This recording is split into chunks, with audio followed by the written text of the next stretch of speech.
Boa tarde, senhoras e senhores. Estamos começando mais um TV Corrida. Tivemos um pequeno atrasinho porque, infelizmente, São Paulo é um nó. E como São Paulo é um nó, nada sai como a gente quer. Mas daqui a pouco tudo estará bem porque vocês estão aqui. E mais importante, hoje temos a presença ilustre do bicampeão mundial de Fórmula 1, campeão de Fórmula Indy, 2 vezes vencedor das 500 milhas de Indianápolis, Emerson Fittipaldi. Tudo bem. Tudo bom, Emerson? Tudo bem, obrigado. Aliás, gostei do anel. Gostei do anel. Anel de ganhador das 500 milhas que está no dedo do Emerson. Emerson, primeiro é um prazer tê-lo aqui no nosso programa. Nós que adoramos automobilismo, a gente já tem esse programa há uns 3 anos e meio, nem sempre com esse nome. Antes a gente tinha outro nome, mas a gente já mudou para a TV Corrida, porque daí, inclusive, sugestão do seu sobrinho, do Christian, é ele que deu a sugestão do nome. E agora temos centenas de internautas aqui fazendo perguntas para você. Nós vamos, aos pouquinhos, soltá-la ao longo do programa, mas antes vamos começar pelo começo, né? Onde surgiu o interesse pelo automobilismo? Foi, imagino que, por obra do Barão. Meu pai sempre foi o responsável. Quando eu tinha 5 anos de idade, me levou para o autódromo. Eu vi passar um carro de corrida. Você lembra que carro TV era? Corrida, carro de corrida. Ah, tá vendo? É o Bechão aqui, hein? E aí eu adorei. Não, era um treino, tinham vários carros passando. E eu falei, isso que eu quero fazer na vida, desde 5 anos de idade. E aí foi aquele sonho que você tem que ter. Todos nós temos sonhos na vida que às vezes você acha que você não consegue alcançar. Uhum. E graças a Deus deu tudo certo. Depois de quantos anos? 20 anos praticamente. Mas não, 18 anos eu estava no Fórmula 1. Que aconteceu inclusive uma coisa curiosa, que no começo você não tinha idade para correr, né? Você queria correr, mas não podia por causa da idade. Isso te segurou O kart um naquela época não podia correr com menos de 18 anos. Então eu corri de motocicleta, de barco. Uhum. E aí depois eu comecei a correr de kart com 17, mudaram a lei. Uhum. E com 18 de carro. Que carro? Você lembra que carro foi o seu primeiro? Lembro, Renault 1093, que era assim, para mim era o máximo, né? Era o carro com motor especial, preparadinho para corrida, novinho, zerinho, e eu capotei e destruí o carro. Começou com chave. É bom que você já sabe, mas ok, agora eu já sei o limite. Vamos só tirando um pouquinho. Ficou sem freio. Ficou sem freio? No fim da reta teve muita sorte, porque o carro ficou sem freio Já na Ilha foi, do Fundão, né? na Ilha do Fundão, onde tem a faculdade lá no Rio de Janeiro, perto do Galeão do aeroporto. Era praticamente 4 curvas de 90 graus, com uma reta muito longa. Depois de umas 3, 4 voltas, o pedal foi no fundo. Eu acho que ferveu o fluido de freio. E aí eu não tinha alternativa, eu virei o volante antes da curva e o carro já saiu capotando. Passei em cima do alambrado, tinha público, tinha o pessoal nos carros assistindo a corrida estacionado, passou em cima, caiu e não pegou ninguém. Nossa Senhora, que sorte! Foi a e estreia. você saiu inteiro também, né? Graças Caiu do a lado Deus. certo do carro ainda também. Eu fiquei entre o banco e o teto do carro. Porque o teto não afundou inteiro, só do lado afundou. É a mão de Deus lá, fazendo esse presente. Sempre, sempre. Que bacana. E depois disso, bom, aí você correu na Fórmula V, aqui, Aí Super nós V. fabricamos, a gente fabricava o Fórmula V, eu, Wilson, fabricava o kart, o mini kart com o Mário de Carvalho. Aí eu corri de Fórmula V, kart, turismo, que eram carros diferentes, corri de Carmanguia, Porsche. Aí fabricamos um protótipo, Fit Porsche. Sim, sim. Fizemos um Volkswagen 2 motores, e aí eu vendi tudo que eu tinha meu e fui para a Europa. Inclusive uma das coisas que você tinha na época era a escola de pilotagem Interlagos, não é isso? Não. A escola de pilotagem Interlagos você abriu depois? Não, isso aí não tinha nada comigo. Não teve? Foi o vínculo, Wilson, né? não. Ah, foi o Wilson? Não tinha nada. Ah, tá. E você não dava lá uns palpites para os pilotos? Olha, nunca tive escola de pilotagem aqui, não. Não teve. Entendi. E, bom, continuando aqui, depois disso aí você foi para a Europa, vendeu tudo para se cacifar para lá, e lá você foi correr de Fórmula 3? Fórmula Ford. Fórmula Ford, primeiro. Que custava muito pouco, era um Fórmula assim, de acesso. Na época, muito competitivo, porque tinha jovens do mundo inteiro, Estados Unidos, Austrália, da França, indo quase todos na Inglaterra, porque era uma fórmula nova e que dava uma exposição muito grande e super competitiva. E aí, bom, você fez sucesso, subiu de degrau e chegou na Fórmula 3 finalmente? Ou você já chegou a pular a Fórmula 2, não? Eu corri na de Fórmula Ford, no mesmo ano Fórmula 3, aí no começo do ano seguinte Fórmula 2 e no meio do ano Fórmula 1. No meio do ano você inclusive fez o teste na Lotus, na não foi Lotus, isso? em 1970. Isso, e aí quando você... O Colin te chamou para correr, você falou, não, eu quero ter mais experiência. Isso foi fim de 69, foi antes. Fim de 69. Aí eu falei para o Colin, eu estreio no Grande Prêmio da Inglaterra em julho de 70. Foram 6 meses depois. Que você não se sentia ainda preparado com a experiência? Não, ainda não. E eu fiz Fórmula 2 também. Então, em um ano eu fiz praticamente Fórmula Ford, Fórmula 3 e Fórmula 2. E aí cheguei à Fórmula 1. Um condensadaço, né? Muito, foi pulando de categoria, aconteceu tudo muito rápido. Aliás, acho que a gente tem uma foto da Lotus aí, se você puder colocar aí, o pessoal da produção. Eu separei, inclusive, em ordem cronológica. Vamos ver, primeira foto. Tá no ponto, produção? Não, esse é o kart. Esse é o kart, o mini kart.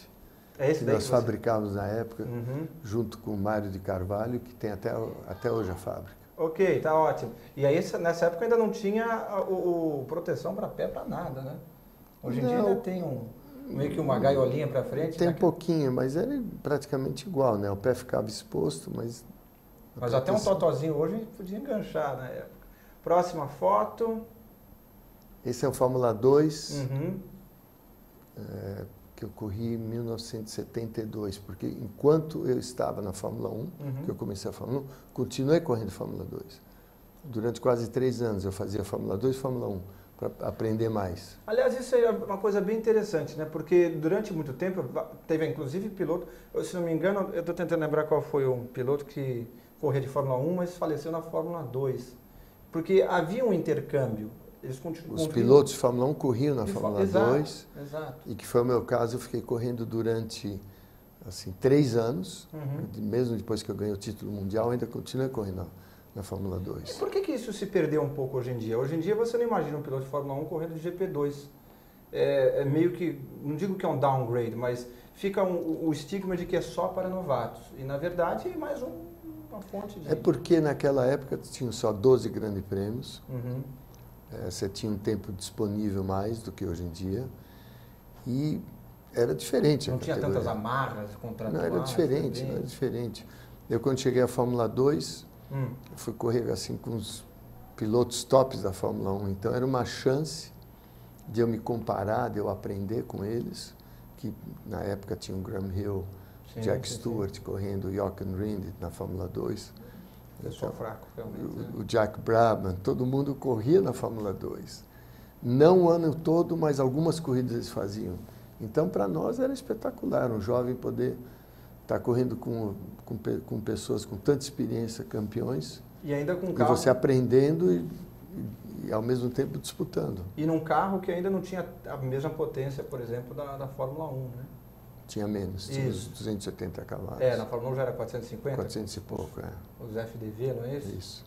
Tá vendo? Eu li essa. Você lê e entende bastante. Então bom, bastante é lisonjeiro seu. Mas vamos lá aqui, as perguntas... Mas primeiro vamos colocar a próxima foto, que é a foto daí sim. Aí está. Esse é o Fórmula 3. Que você correu. Eu comecei a correr em julho de 69, na metade do campeonato. E aí eu ganhei o campeonato inglês até o fim do ano. E a equipe era do Jim Russell? Jim Russell Racing Drive School, que era uma escola de pilotagem em Snetterton. E foi o meu primeiro contato com a Lotus. Que era um carro, era uma Lotus, não era da fábrica, era semi-oficial. Então eu tinha o apoio da fábrica e o meu mecânico era o Ralph Furman, que depois fez a Van Diemen, que o Ayrton pilotou, eu que apresentei o Ayrton para o Ralph. Próxima foto, aí está o carro da estreia, não é isso? Esse é o Lotus 49, 49C? que eu estreiei no Grande Prêmio da Inglaterra. É um carro espetacular. Aquele lá ainda tinha o restinho do formato charuto, né? Era um charutão. Então, mas já eram os estertores, né? Porque esse carro nasceu sem asa, e aí, no fim dos anos 68, foram as primeiras asas da Fórmula 1, E aí foi colocado asa na frente, asa atrás, o carro foi modificado. É um carro que o Jim Clark chegou a guiar. Não esse chassi, mas o igualzinho a esse. Entendi, que interessante. Aí a próxima imagem, aí já tem os carros com uma concepção moderna, com uma entrada de ar em cima, mas todo de alumínio. Eles eram muito frágeis. É completamente Esse a Lotus 72 é um clássico, né, da Fórmula 1, com essa pintura preta dourada, virou um clássico. 86, E aí ficou assim um carro na história da Fórmula 1 muito importante e bonito até hoje o carro, né? É verdade, você anda de vez em quando em Goodwood, você anda. Eu andei um mês atrás lá em Goodwood. Eu vi, eu acompanho. Você em Goodwood você já andou de Penske, você já andou com a McLaren, de 74, não é isso? Andei quase todos os carros. Todos, que bacana. E os Indy também. E semana passada você andou de Lotus, com a Lotus 2010. E eu andei com a Lotus nova e eu andei com a Lotus do Jim Clark, que ele ganhou o primeiro Mundial. Essa eu não vi as imagens. A Lotus é 25. E em relação à sua 49 de estreia, era muito diferente? Muito diferente. Menos, não tinha asa, né? Muito, porque eram praticamente já 7, 8 anos de evolução, quase 10 anos. O carro, um motor pequeno, pneu estreito. Dobra. Não tinha asa, então a suspensão muito mole. Era um carro confortável de pilotar, porque como não tinha asa, não tinha nenhuma rigidez na suspensão. E um carro muito equilibrado. Eu achei muito gostoso guiar o carro. Balanço. E o extremo, né, a Lotus nova. Eu guiei a Lotus de 2011, 2010, que é o carro de teste da Lotus. Sei. E é espetacular, né? O que evoluiu a Fórmula 1 todos esses anos é uma maravilha. O pessoal fala muito de freio, né? Uma das coisas que mais se destaca na Fórmula 1 freio é freio. Muito. Muita aerodinâmica, muito freio, muito equilibrado o carro. Ele não tem diferença de equilíbrio entre uma curva muito rápida e uma muito lenta. É quase todas as curvas parecidas. Dá segurança e um carro muito evoluído. Não só na parte mecânica, mas eletrônica. Então tudo é ajustado para as condições de pista diferente, curvas diferentes, freadas diferentes. Espetacular. E tem também a distribuição, você pode mudar naquele volante com 50 mil funções, vira... Eu não mexi em nada. Mas... Eu só dei 18 voltas só olhando e tentando chegar no limite do carro. E assim mesmo fiquei muito longe do limite. Eu estava usando 80% do carro. Entendi. E quanto mais dentro, quanto mais velocidade eu entrava em curva, ele aceitava. Falei, deixa eu experimentar na próxima volta mais. Vai, ia indo espetacular o carro. Muito bacana. Que coisa. E também muito mais suave o volante, que é assistido. Hidráulico, né? Hidráulico, mudança de marcha, né, no volante, na borboleta, então você não tem... Você guia que nem um kart, o pedal sofrendo com o pé esquerdo. Com a perna encaixada naquela almofada. O pé muito perto, o pé direito perto do pé esquerdo, se apoiando. E, assim, muito gostoso o cockpit. Eu gostei muito da posição. O pé muito alto, da aerodinâmica do carro, mas em 2, 3 voltas eu já acostumei. A minha vontade é ficar lá andando uma semana. De repente você conversa com eles e fala, olha, se precisar de um piloto de teste ocasional... Um piloto stand-by, né? Exato, eu fico aqui de stand-in. Mas agora voltando um pouco mais no tempo. Vamos voltar para a próxima, colocar na próxima foto que tiver aí. Aí o seu carro de 75, você já era bicampeão, você está com 1, não é isso? 75. Essa McLaren M23, 75. Isso, que é de 75, porque você já estava com 1 de novo. Esse carro era muito bom, um carro assim, completamente espetacular. Diferente da Lotus? Era muito diferente. Ele era muito rápido em curva rápida. Um carro assim, que tinha um equilíbrio muito grande em curva rápida. Tinha algumas dificuldades em curva lenta, isso que eu falei do Fórmula 1 moderno, que não tem. Esse carro a gente tinha que lutar muito para acertar em curva lenta. Mas todas as curvas rápidas era espetacular o automóvel. Tinha muito peso na roda dianteira. E esse Copersucar era que eu terminei segundo no Grande Prêmio Brasil. E você está comemorando lá com os dedinhos. Que bacana. É verdade, isso foi em 78. 78, Jacarepaguá. Próxima imagem. Isso aqui é Mônaco na chuva, que eu acho que eu terminei 5º ou 6º. Foi o Grande Prêmio de 76. E a próxima imagem é o último carro... Não, não é o último, Não. Esse é de 79. Esse é o último carro. Esse carro foi espetacular. Esse carro, nós andamos muito pouco, tinha um budget muito reduzido, uma verba muito pequena. Uhum.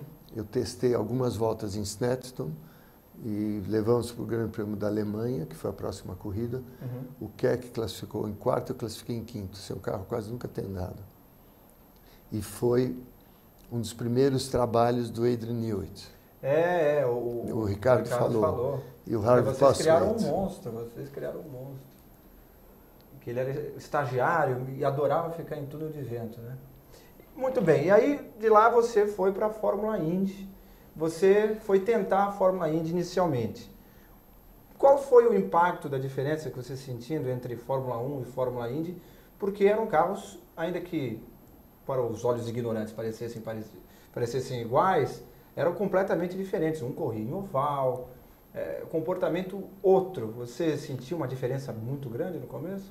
Os carros eram maiores, a distância entre eles são carros maiores, um pouco mais de peso, mas principalmente os circuitos ovais que fazia diferença. Guiar o carro no misto não era tão diferente do misto no Fórmula 1. Uhum. Por exemplo, tipo o Grande Prêmio de Long Beach, eu tinha corrido de Fórmula 1 e corri de Indy lá em Long Beach. Uhum. Os carros eram parecidos de guiar. Isso no começo dos anos 80. No começo dos anos 80, mas a grande diferença são os circuitos ovais mais do que o carro. Uhum. O carro são parecidos. E os ovais é uma técnica nova, um acerto de carro novo, cambagem diferente, um tipo de né? pilotagem muito mais suave que você tem que ter.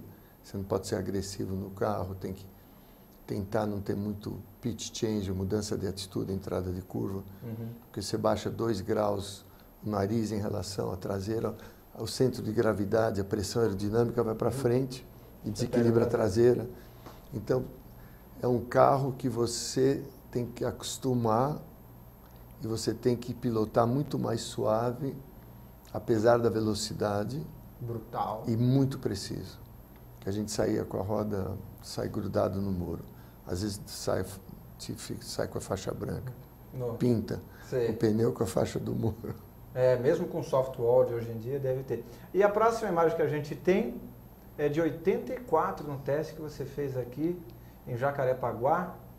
Você chegou a cogitar voltar de Fórmula 1? Eu cogitei a voltar, mas foi um momento que eu também não estava muito afim de voltar para a Fórmula 1.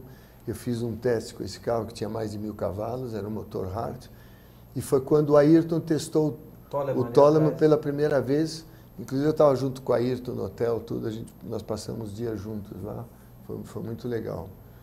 E para mim foi assim como que está a Fórmula 1 hoje em dia, né? Porque eu tinha ficado 3 anos, o último ano não era o motor turbo ainda, só a Renault que tinha, e todos esses carros já eram motor de mais de 1000 cavalos, andava muito. E tinha aquele turbo lag que de repente soltava de uma vez, Ia. Mas era um carro bacana. Aí é a Fórmula Indy já, né? Essa é a estreia na Indy, foi o primeiro carro que eu corri, que era um Marte com motor Cosworth. E eu gostei muito de Indianápolis, porque Indianápolis você gosta muito, ama ou odeia, não tem meio termo. Mas eu me dei muito bem em Indianápolis, eu gostei muito de curvas rápidas, muito rápido, né? Então me adaptei logo e foi assim um outro sonho que eu tinha, porque quando eu entrei na Lotus, o Colin Chapman tinha vencido com o Jim Clark em 65. E foi a primeira equipe estrangeira, com piloto estrangeiro, a ganhar em Indianápolis. E eu perguntava muito para o Colin como que era ficar em Indianápolis, você fica 3 semanas lá. Ele me contou tanta história, muito curioso, de um dia poder fazer o sonho de participar em Indianápolis, aconteceu. E aconteceu e ganhou, e 2 vezes, né? Mas foi melhor ainda quando ganhou. Eu faço ideia. Voltando um pouco, por exemplo, aquele teste que você fez na Renault, na Lotus. O volante com todas aquelas funções, não seria mais interessante simplificar? Tirar mesmo. Olha, vai poder ter 6 controles no volante. É câmbio e mais 6. Vocês decidam, equipes, o que é que vai ser, porque é muita coisa. Para simplificar, ou você acha que a Fórmula 1 exige essa complexidade que cresce a cada ano? Eu acho que os pilotos hoje em dia tem uma dificuldade diferente da nossa dificuldade. A gente lutava muito com o carro, né, fisicamente. O carro contra você, você contra o carro, para controlar. E hoje em dia, a grande dificuldade, na minha opinião, obviamente, andar rápido é muito difícil para qualquer piloto, está no limite do carro, dele, da pista. Mas tentar tirar tudo que o equipamento tem disponível para o piloto. Gerenciar aquele... Então, entre uma curva e outra, regular o carro diferente para a próxima curva. Então, tem um trabalho no volante que é totalmente diferente da minha época, que eu não tinha isso. A minha dificuldade era diferente. Hoje em dia, o piloto tem que saber gerenciar todo aquele equipamento disponível, toda aquela regulagem disponível, durante até uma volta na classificação. Você pode mudar o diferencial traseiro. Uma curva de alta. Você regula o diferencial de uma curva para outra. Então, você põe um pouco mais blocante, um pouco menos blocante. Você muda o equilíbrio total do carro. Relação de freio, mais para frente, mais traseiro. Isso já tinha. Já tinha? Isso na nossa época sempre teve. Não tinha alavanca, mas sempre tinha regulagem no painel. O que eu vejo mais é toda a ajuda eletrônica que não tinha na minha época e que é muito difícil. O piloto concentrar e dominar tudo isso. É difícil. A 300 por hora disputando posição. É difícil. E se chove, então, que você não vê nada... É difícil. Por isso que você pega pilotos, assim como era conhecido o Schumacher, ele mudava a regulagem do carro de curva para curva. Tem até umas filmagens on-board mostrando que ele realmente mudava mais do que a média. Era uma coisa impressionante. Tanto que ele conseguiu bater o recorde do Ayrton. Ok, ele teve 300 GPs, o Ayrton teve 161, mas enfim. O que mostra como o Ayrton Senna realmente era excelente nessa área de tirar tudo de um carro numa volta só. Bom, vamos a algumas perguntinhas aqui do público. Agradeço a todos que estão em casa, todos que estão mandando perguntas. E se você está assistindo a reexibição, não adianta mandar pergunta, mas isso você já sabe, não é? Até porque se você não soubesse, eu recomendo o Telecurso 2000. Tô brincando. Nós vamos lá. A gente tem um pouco de besteira aqui no programa, Emerson, é normal. Emerson, você se arrepende de ter saído da McLaren, uma equipe que poderia te ter dado mais títulos para você ter uma equipe própria? Samuel Rodrigues Feitosa. Olha, Samuel, eu acho que naquele momento da minha carreira, foi um momento assim de um novo desafio, um novo projeto, o sonho de ter um carro brasileiro, uma equipe brasileira. Eu não me arrependo, mas eu tive durante 4 anos muita dificuldade. E essa dificuldade me fez aprender muito e a chance de ir para a Indy. Então, se eu continuasse na McLaren, não sei quantos campeonatos eu ia ganhar, se fosse ganhar um campeonato. A gente sabe que para ganhar um campeonato é muito difícil. Tudo tem que convergir. Né? Tudo tem que dar certo, tem que estar... Pode ser que eu ia ganhar outro campeonato, não sei. Mas daí você também talvez não tivesse uma carreira. Não ia para a Indy, não ia para a Indy. Então, não me arrependo, que eu adorei ir para a Indy, ficar os 12 anos correndo nos Estados Unidos. E voltando sobre a equipe nacional, você naquela época, você deve ter enfrentado muito, ou pelo menos em parte, conforme os resultados não foram vindo conforme os brasileiros estavam acostumados, de cornetice, né? Gente falando, tirando sarro, onde já se viu que essa equipe não anda nada, esse tipo de coisa.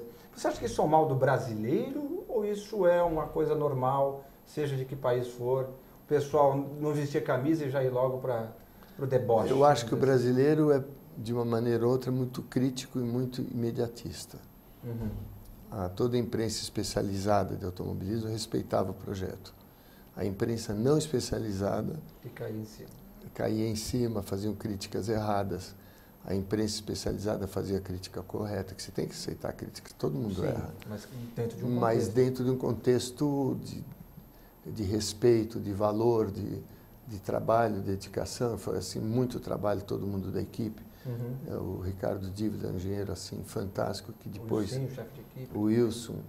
E aí nós tivemos assim, gente muito boa na equipe e que nós não tínhamos o respeito da imprensa não especializada. A imprensa especializada respeitava a gente. Entendi. E isso foi desmoralizando a equipe. E o último ano, que foi o nosso melhor ano, Keck Rosberg, do companheiro de equipe, Adrian Newey, com um dos engenheiros, Harvey Poswaite, que era o super engenheiro, Peter Warr, um dos melhores chefes de equipe que já existiu na Fórmula 1. Longa carreira na Lotus. era assim um descrédito aqui no Brasil. Mas o Brasil não conseguiu analisar bem, não deu valor ao que tinha na mão. E isso influenciou na hora do fundo, do dinheiro não chegar? Mas com certeza, não, porque as empresas que poderiam ter investido não queriam entrar num projeto que estava desacreditado assim da opinião pública. E eles não liam a opinião especializada, eles liam a opinião generalizada. Não, eles liam até, eles escutavam, eles, num nível desse de patrocínio eles entendiam, mas eles não queriam arriscar a colocar o nome numa coisa que podia desmerecer a marca. E que foi ao contrário, se fala de Copersucar até hoje. E até hoje, fora do Brasil, o pessoal fala, Copersucar, ninguém sabe o que é, mas todo mundo sabe do nome Copersucar até hoje. Você acha que na Fórmula 1 atual existiria espaço para uma equipe nacional? Não estou entrando no mérito de viabilidade real, mas tecnicamente o Brasil hoje comportaria uma nova equipe Fittipaldi, por exemplo? Eu acho que montando desde zero não tem problema nenhum. O Brasil tem tecnologia para isso? Para fazer, com certeza. Tem mais capacidade humana que tinha naquela época, porque para fazer isso você tem que ter capacidade humana. Recursos humanos mais importantes que a tecnologia. E tem recursos humanos para fazer um carro desse. E mesmo com central aqui, eu teria que ter sede na Inglaterra? A sede na Inglaterra fica muito mais fácil, porque a mão de obra pelo acesso a toda... assim, os componentes de um Fórmula 1 que a maioria são feitos na Inglaterra. Tanto é que várias das equipes acho que são 8 equipes que só não está a Toro Rosso que está em Faenza, só não está a Ferrari, obviamente, Ferrari, Toro Rosso e a Sauber, né? O resto está todo mundo na Inglaterra, até a Mercedes que é, entre aspas, alemã. Muito bem, mais perguntas. Vamos ver? Aqui está. Emerson, me responda. Você que viu de perto José Carlos Patti, era realmente um grande piloto? Digo, acima da média. Ele tinha potencial para ser realmente o campeão do mundo? Nelson Murak. O Nelson, além de ser um grande piloto, um grande talento, era um amigo meu do Wilson praticamente de infância. E o Moco, o José Carlos Patti, o Moco, com certeza tinha o potencial de ser campeão mundial. Ele era muito rápido, muito dedicado, adorava automobilismo. Tendo um carro bom, uma equipe boa, ele podia ganhar. Inclusive, venceu o Grande Prêmio Brasil. Eu fui segundo, muita gente achou. O pessoal fala até, eu já você deixou ele ganhar, imagina. Para ajudar o amigo, essas coisas. Nós íamos babando os dois. Ele ganhou com mérito total, piloto espetacular. Que infelizmente morreu num acidente aéreo, para quem não se lembra. O Danilo Cândido falou, boa tarde, Emerson, por favor, conte um pouco sobre a assustadora experiência de guiar o Porsche 917-10 Can-Am em Nürburgring. Olha, Danilo, foi assim, uma experiência muito bacana, porque eu estava querendo ir para Nürburgring para aprender antes do Grande Prêmio da Alemanha, porque é um circuito muito difícil. E guiando aquele carro com mais de 1.100 cavalos em Nürburgring foi um sonho, né? O carro era muito estável, muita pressão aerodinâmica e era assim, no seco, era assustador. E um dia da corrida choveu.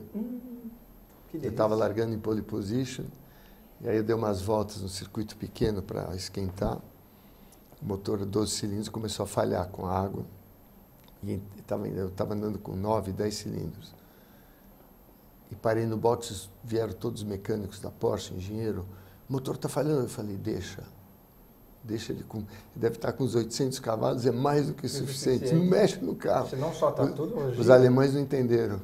Como que vai deixar o carro falhando? É o controle de tração, vamos dizer assim. É o controle de tração natural do motor, né? Mas era um carro espetacular. Foi um dos melhores carros que eu guiei até hoje. E imagino que um torque brutal, né? Ele tinha um turbo, quando entrava, ele era uma pancada com mais de 1.000 cavalos. E aí você tinha Mas uma asa muito grande, então ele tinha muita pressão aerodinâmica, era um carro fácil de guiar. Muito rápido, mas ao mesmo tempo fácil. Eu faço ideia, deve ser facílimo. Não. Deve ser. Era equilibrado. Tranquilo, eu mesmo já não guiei, não sei porquê. Mas enfim, vejamos aqui mais perguntas. Eu tenho uma pergunta. Vamos colocar a próxima imagem, que é você correndo, cadê? A próxima imagem, aí está. essa equipe Patrick, não é isso? Com a Pat Patrick, o carro da 7-Eleven, foi o segundo ano que eu corri em Indianápolis. Aí o próximo, a imagem, aí já na Penske. E logo depois, é o antes e o depois, Esse né? já era o carro É o antes Penske. e o depois. E esse aí foi quando eu ganhei a primeira vez a mais de $1 milhão, em 89. E essa tradição de posar com $1 milhão hoje em dia não tem mais, né? Hoje... Não, porque já passaram tanto, né, de $1 milhão. Não, mas eu podia colocar todo o dinheiro junto, reunido, ainda assim. Olha que foto fantástica que daria até hoje, né? Mas Para fazer aquela foto tinha 5 xerifes com 12, do lado da arquibancada, do lado dos boxes, todos os caminhões de segurança. E era dinheiro verdadeiro mesmo. Mas não é o dinheiro tinha que você mais levou de $1 para casa, milhão. tipo, não é tipo, olha, tá aqui. Não, eu queria se levar, vira, mas leva para casa. a gente sabe que o piloto só pegou uma parte daqui. Equipe também, enfim, tem todo um acordo de divisão, né? Bom, e aí chegou a Fórmula Indy, em 89 você foi campeão e ganhou as 500 milhas, se solidificou com aquela parceria com a Penske. Depois em 92, enfim, você disputou o título todos os anos seguintes. Como é que foi a entrada do Mansell em 93? Foi digamos que, pelo menos para o público mundial, foi um dos momentos altos da IndyCar, né, na época. Foi porque ele era o campeão mundial da Fórmula 1. Fórmula 1, exatamente. Ele tinha acabado de vencer o campeonato mundial. E o Franco para variar. E o meu sonho era que em 93 o Ayrton largasse as 500 milhas com a gente, que ele foi testar meu carro. Sim. No fim de 92. Foi em Phoenix, né, que ele foi testar? Em dezembro de 92.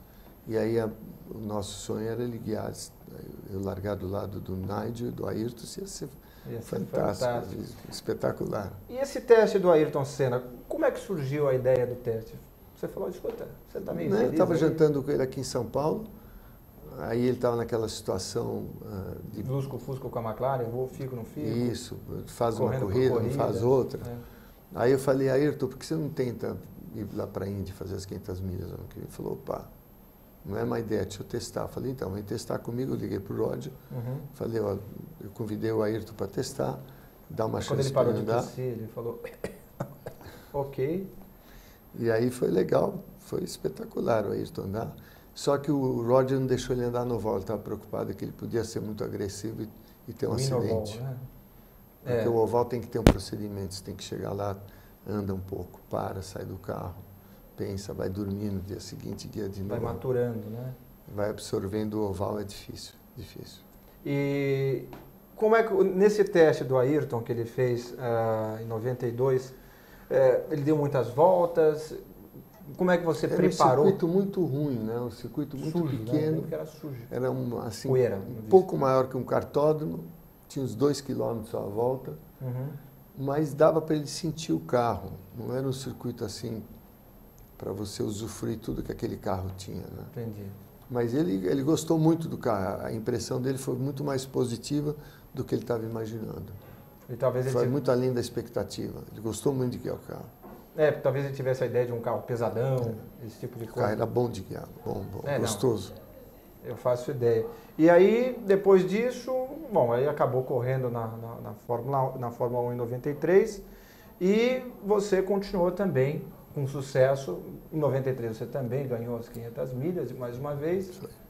E correu até 96, que inclusive temos a foto do carro dele, que já era a equipe Hogan, não é isso? Isso. Olha, inclusive é o André que está atrás, o André Ribeiro. É o André. André Ribeiro. Exatamente. Esse carro era lindo, legal. Hein? Muito bonito o carro. Tempo que a Fórmula Indy tinha várias marcas como Mercedes, bom, a Honda está até hoje.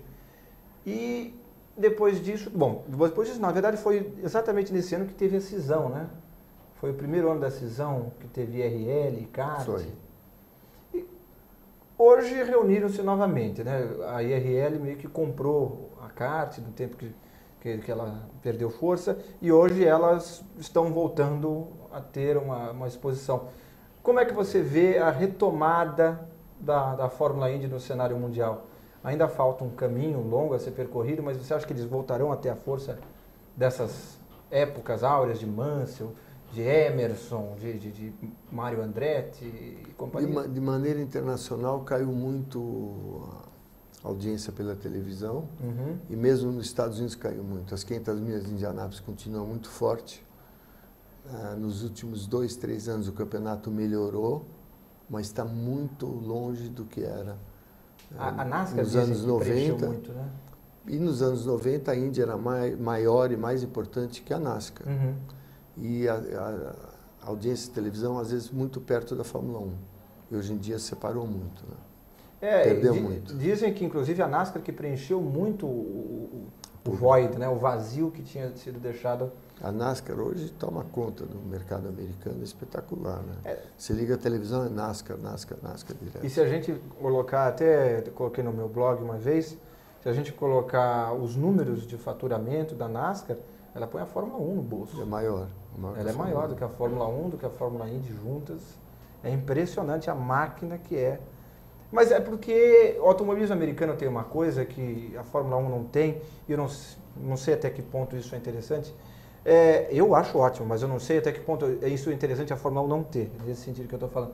Que é a proximidade com os pilotos. Se você vai num fim de semana assistir uma corrida da NASCAR, você vai lá e conversa com o piloto. Você que fica na arquibancada, dependendo do setor e tal. Mas você não precisa deixar o seu carro para comprar o ingresso e ainda ser tratado como gado, porque você vai ser tocado por segurança e vai ver um cara lá atrás, assim, olha, eu acho que eu vi o Hamilton. Não, já foi. Na Fórmula Indy, na NASCAR, você tem essa proximidade maior. A Fórmula 1 devia aprender com isso? Eu acho que o sistema da Fórmula 1 é muito diferente. E o sistema, na minha opinião, está errado para o grande público poder estar perto dos carros, perto dos pilotos. Uhum. Acho que você falou, está super correto, que é parte da paixão de competição, do esporte. Você vê o atleta de perto, vê o equipamento de perto, poder ter a chance de ver de perto. E vestir a camisa, né? E estar lá e conviver, aquilo dá uma motivação muito maior para os jovens que querem entrar. O público tem muito mais emoção, estar perto de um piloto, de um carro, ver de perto, ouvir o barulho do lado, ver os mecânicos trabalhando, é muito diferente. Bom, vamos para a próxima imagem, que daqui a pouco a gente já está chegando. Aí é a GP Masters, que você correu com Mansell, Patrese. Foi muito legal. Mas não foi muito para frente, não deu certo. A categoria né? não deu certo porque o patrocinador que eles estavam contando da África na última hora não entrou no campeonato. Eu queria saber por que não foi para frente. Então o patrocínio principal da equipe, da categoria toda não apareceu na última hora, eles tinham concordado e eles caíram fora. Então ele ficou 2 anos ou 1 ano e meio tentando sobreviver. Uhum. Os carros eram uma mistura de Fórmula 1 com Indy. Com Indy, é. Mas um carro muito bom de guiar, carro gostoso de guiar. E a próxima imagem, já estamos falando da Le Mans 6 horas de São Paulo, com que vai ter esses carros aqui no fim do mês. Esse e muitos outros, né? Bom, a gente vai ter Audi e-tron, a gente vai ter o Toyota, a gente vai ter o Bruno Senna correndo com o Aston Martin.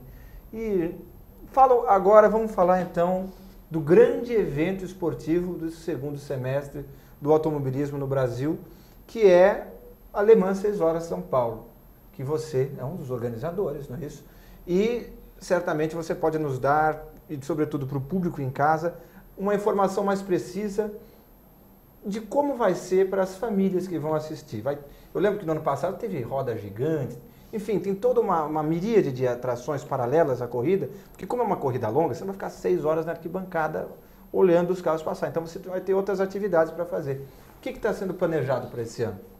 Olha, esse ano a Playcorp, que é uma empresa de grandes eventos aqui em São Paulo, entrou sócia do evento e eles vão trazer para o automobilismo um entretenimento que hoje em dia não tem.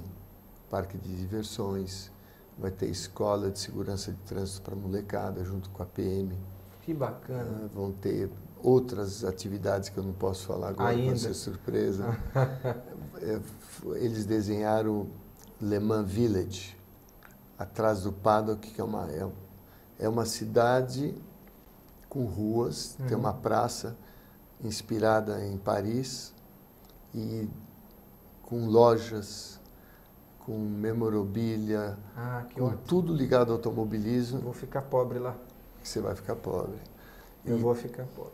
Isso com restaurantes, com show de música durante a corrida o tempo todo, sexta, sábado e domingo. Então é dia 31 e dia 1º de agosto e 1º de setembro. Você... É um fim de semana, que é um festival para a família. Uhum.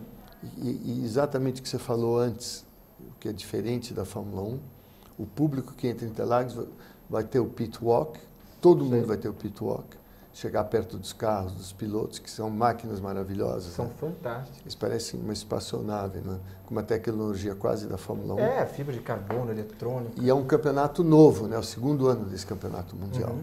E que o Jean Todt idealizou e que tenho certeza que vai ficar muito popular no mundo inteiro.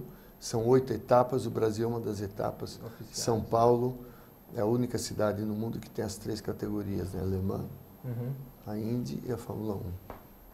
E lembrando também que na Le Mans 6 horas de São Paulo, ano que vem vai correr aqui de novo, se Deus quiser, e vai ter a Porsche também, né? Que está entrando ano que vem com o Marco Webber. A Porsche já anunciou. Marco Webber e companhia dela.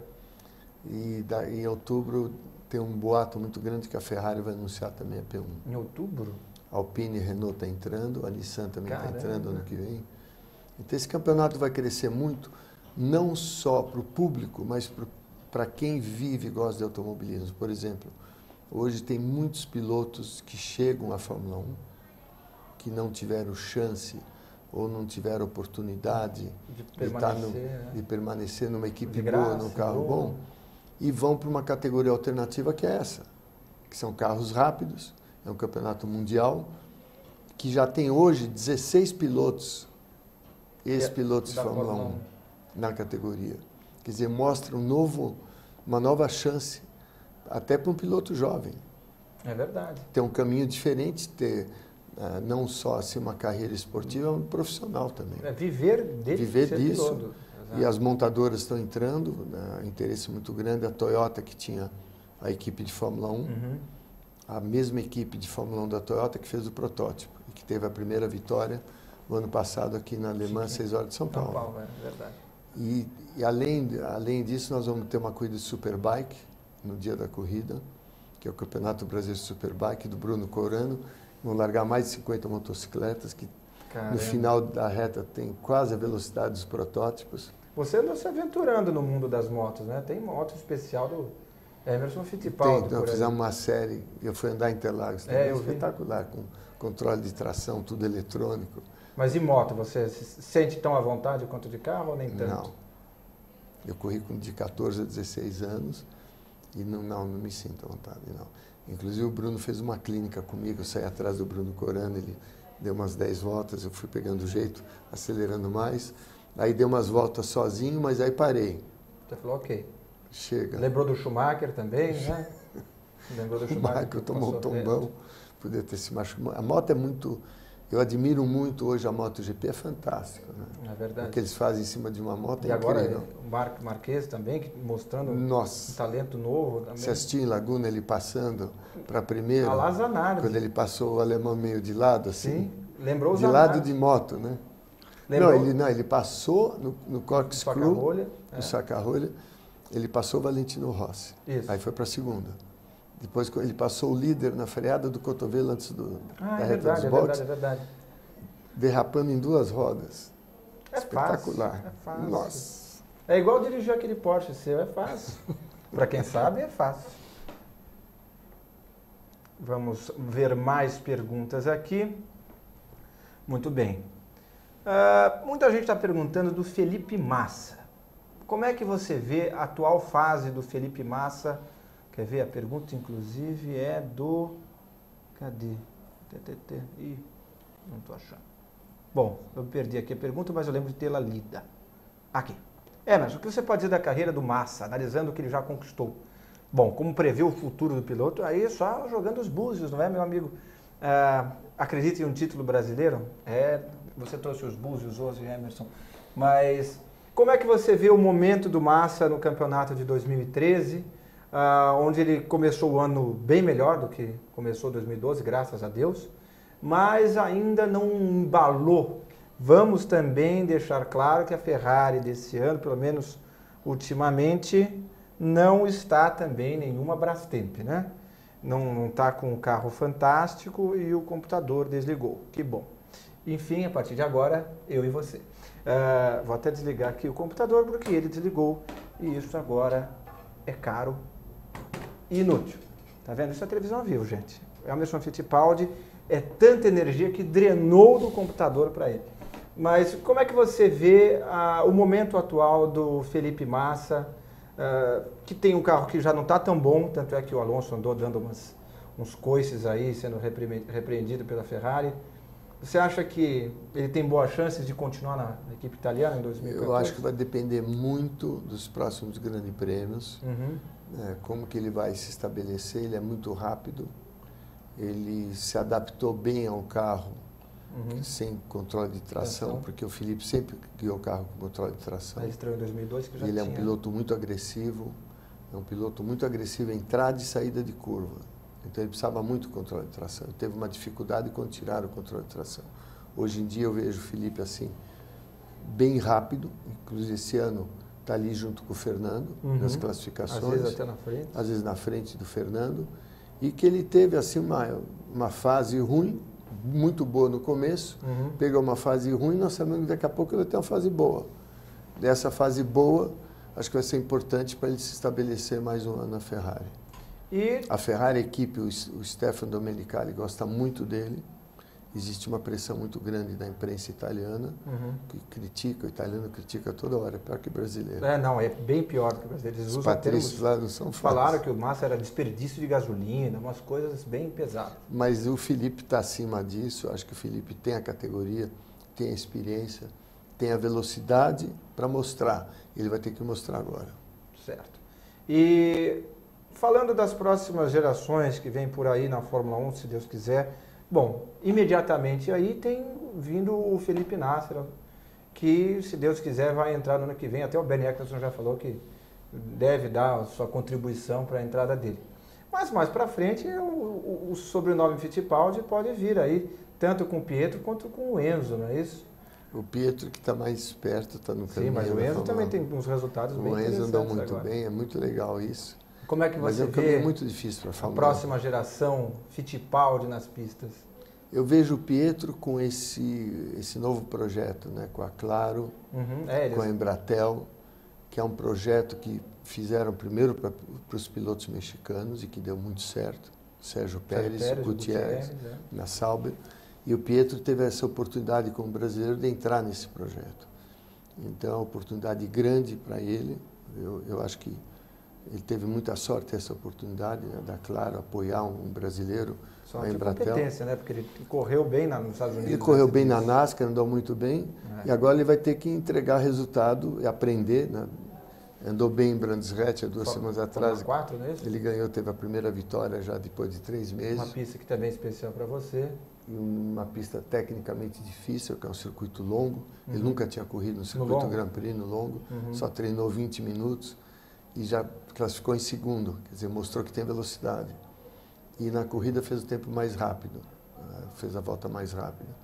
Então eu acho que ele está se adaptando bem, mas nós sabemos as dificuldades para chegar à Fórmula 1. É um caminho longo, é um caminho difícil. Ele está empenhado, ele tem talento e tem paixão pelo esporte, que é muito importante. Então vamos estar na mão de Deus a carreira dele. E o Enzo, como é que você vê? Você vê ele tentando o monoposto também? O Enzo adora monoposto. Ele nunca gostou muito da NASCAR, apesar de estar correndo em Charlotte. Ele agora pegou uma das vagas para o Mundial de kart, que vai ser em outubro. Ele vai correr. Tinham 2 vagas nos Estados Unidos, ele ficou com uma das vagas. Então ele está super animado para correr agora em outubro. Que bacana, que bacana. Bom, agora eu tenho algumas outras perguntinhas. A gente já vai continuar o programa e depois vamos encerrar, porque o Emerson também tem uma carreira. Não sei se vocês sabem, o Emerson não veio só para o programa, ele também tem outras atividades profissionais. Por mais surpreendente que pareça, ele não está tomando água de coco na rede em casa. Você está em plena atividade até o fim, não é? Como é que você enxerga o campeonato de 2013 da Fórmula 1? Você acha que já está na mão do Vettel? Alonso e Ferrari ainda têm poder de reação, embora não esteja aparecendo muito? Porque eu acho que o Vettel é o grande favorito. O tetra. Mas a McLaren, que está numa posição ruim, não esse ano, mas ano que vem pode melhorar. Eu estou falando das equipes grandes. A Mercedes está andando muito rápido. Tem o problema do desgaste do pneu, que parece que mas já estão entenderam. controlando. Eles vão apertar, sem dúvida nenhuma, os Red Bulls. E a Ferrari, o Fernando, ele é muito competente. Então, o Fernando ainda, se o carro melhorar um pouco, esse gap que deu agora, esse um mês, eu imagino, eles falaram na Europa questão de férias, imagino a equipe como é que está trabalhando para ver se chega lá nos carros da Red Bull. O que eu vejo, a Red Bull é muito constante o carro. Em pistas diferentes, eles sempre estão lá, entre os 3 primeiros. E os outros são meio inconstantes ainda, a própria Ferrari. Também. O Raikkonen está quase assim liderando o Grande Prêmio de ponta a ponta. Falta um pouquinho para ele ser assim um líder, né? Que ainda não aconteceu. Ele ganhou um Grande Prêmio. Dizem que, sobretudo, posição de largada que tem comprometido, né? Porque como não é um carro tão rápido em volta de largada, então quando a corrida ele já tem um ritmo bom, ele ainda tem que ficar lutando para ultrapassar em vez de administrar como uma Red Bull, por exemplo. E o Raikkonen me surpreendeu, que eu sabia que ele tinha muito talento, mas ele realmente é um piloto excepcional. Depois de 3 anos fora da Fórmula 1, voltou lá já muito competitivo. E a Lotus melhorando toda a corrida, né? Eles estão melhorando. Então, até o Grosjean também andou melhor, no último Grande Prêmio estava andando muito bem, mostra que a Lotus está boa. Mas o Kimi entrega o resultado no fim da corrida, como o Fernando Alonso. Tem uma expressão americana que eles são racer, é um piloto para corrida. E o piloto para corrida está sempre entre os 3 primeiros no fim. Não são leões de treino, né? Vamos dizer então assim. Eles entregam o resultado no fim da corrida. Mas a Ferrari, eu vejo um grande potencial de melhorar agora nesse período que está quieto. E você vê movimentação de mercado? Como é que você vê esses rumores de Kimi indo para a Red Bull? E agora fala-se até que ele poderia ir para a Ferrari. Você vê algum sentido nisso? Eu acho que o Kimi está sendo muito demandado, assim, muita procura das equipes, porque ele realmente é um piloto que mostrou mais do que a expectativa.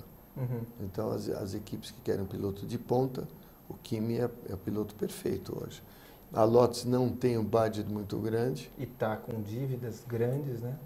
É uma equipe que está assim, lutando muito para manter o nível de competitividade que eles têm técnico, né, de capacidade humana, tudo. É difícil manter. Sem um patrocinador master, né? Não tem um patrocinador master, mas tecnicamente está muito bem a Lotus, muito bem.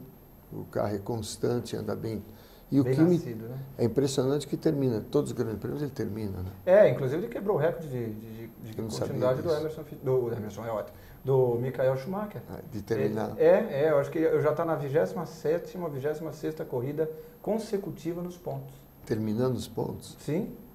Inclusive, eu não vou lembrar agora qual foi a corrida, acho que foi em Mônaco, que ele tinha sido acertado pelo Grosjean, e aí falou, putz, não vai quebrar o recorde. Mas daí ele conseguiu, trocou pneu, se recuperou e chegou em 10º, marcou um pontinho. Então, continua. Acho que ele já quebrou em 2 corridas o recorde do Schumacher. Bom, já vamos encerrando o programa. Queria mandar um abraço a todos que estão em casa, aos ouvintes da Rádio High Speed Brasil, que está transmitindo aqui o nosso programa. E, por último, perguntar para quem quer assistir a Le Mans 6 horas de São Paulo, onde que ele pode comprar os ingressos. Você acha que o site vai ter em bilheteria? O site tem toda a informação, 6 horas de São Paulo. É só dar um Google, gente. E dia 30, 31... 1º de setembro, 3 estamos dias. Esperando vocês lá, vocês vão adorar. Trago a família, nós fizemos um bilhete família, que é o casal com 2 crianças, só por R$220, para os 3 dias. Com acesso a pit wall. Tudo, é menos que jogo de futebol. Nós queremos popularizar o automobilismo, nós queremos dar chance a vocês que nunca estiveram perto de um carro de corrida fantástico, como esse está lá, ver os pilotos de perto. Vocês vão se divertir muito em Interlagos. Vai ser um fim de semana festival. Festival de música, comida, corrida, piloto, parque de diversões, Superbike, loja, Porsche Cup, tudo. Lojas, tudo. Você vai estar lá. Eu já mandei o meu cadastro pro Dinho, já mandei para todo mundo lá. E, enfim, e os seus contatos. Você tem Twitter e página no Facebook. Qual é a sua página no Twitter? Emo Fittipaldi. Emo com 2 M's, viu, pessoal? Emo Fittipaldi. E no Twitter e no Facebook você tem a sua página Emerson Fittipaldi mesmo. E aí você pergunta, pô, mas deve ter mais de uma. Veja que tem mais gente. Instagram Emo Fittipaldi também. Também Emo Fittipaldi, igual ao Twitter. Muito bem, Emerson, foi um prazer enorme recebê-lo aqui. Obrigado. Espero que você volte mais vezes. Obrigado. E aí a gente possa fazer um programa especial só de reminiscências, falando das histórias saborosas, porque eu já assisti vários programas seus de histórias bem suculentas, vamos dizer assim, e que a gente não pode, porque enfim, você tem compromissos, o programa também tem que continuar aqui para vir o próximo programa, e aí a gente marca um segundo round. Fechado? Fechado. Emerson, obrigado. Foi um prazer. Obrigado. E até semana que vem aqui no TV Corrida. Tchau, pessoal.